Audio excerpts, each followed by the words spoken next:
दोस्तों, हम हर हफ्ते बड़ी मेहनत से आपके लिए हार्ट अटैक देने वाली एनिमेटेड हॉरर स्टोरी बनाते हैं। तो अगर आप हमारी यानी अनीक टून्स चैनल की कहानियां एंजॉय कर रहे हैं, तो हमारे चैनल को सब्सक्राइब कीजिए और हमारी लेटेस्ट वीडियोस की नोटिफिकेशन के लिए बेल आइकॉन दबाना मत भूलना।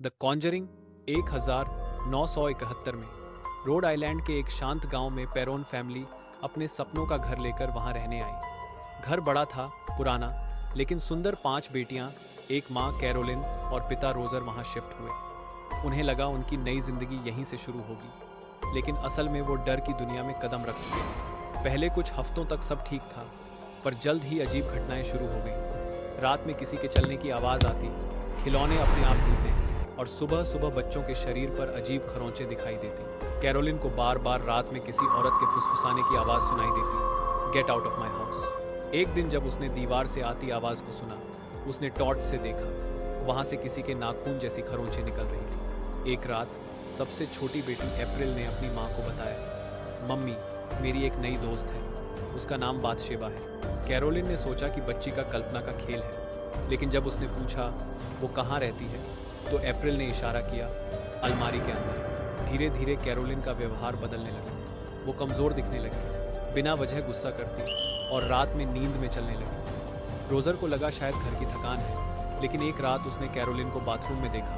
वो आईने के सामने खड़ी थी और खुद से बड़बड़ा रही थी, वो मुझे नहीं निकाल सकते, ये मेरा घर है। अब रोजर डर गया। उसने पैरानॉर्मल एक्सपर्ट्स एड और लॉरेन वॉरेन को बुलाया। उन्होंने घर का निरीक्षण किया और कहा कि यहाँ किसी शक्तिशाली आत्मा का वास है। एक चुड़ैल बातशेबा शेरमन की आत्मा, जिसने 100 साल पहले अपने बच्चे की बलि दी थी और फिर इस घर में फांसी लगा ली थी।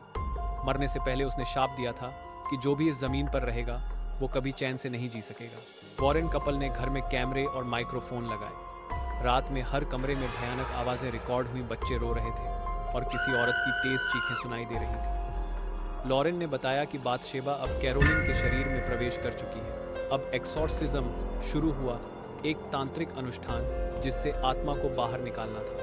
कमरे की सारी लाइट्स बंद हो गईं, चीज़ें उड़ने लगीं और दीवारों से खून टपकने लगा। बातशेबा ने कैरोलिन के शरीर से कहा, वो मेरा घर छीनना चाहते हैं, मैं किसी को नहीं जाने दूंगी। एड और लॉरेन ने प्रार्थना की, बाइबल के मंत्र पढ़े। कैरोलिन की आंखें सफ़ेद हो गईं, उसकी आवाज़ बदल गई। वो दीवारों पर चढ़ने लगी और कमरे में सब कुछ उड़ने लगा। अंत में लॉरेन ने अपनी ताकत लगाकर आत्मा से कहा, तुम्हारा समय खत्म हो गया है बातशेबा। अचानक कैरोलिन जमीन पर गिर गई और कमरे में सन्नाटा छा गया। बातशेबा की चीख दूर जाती सुनाई दी, आई कम बैक।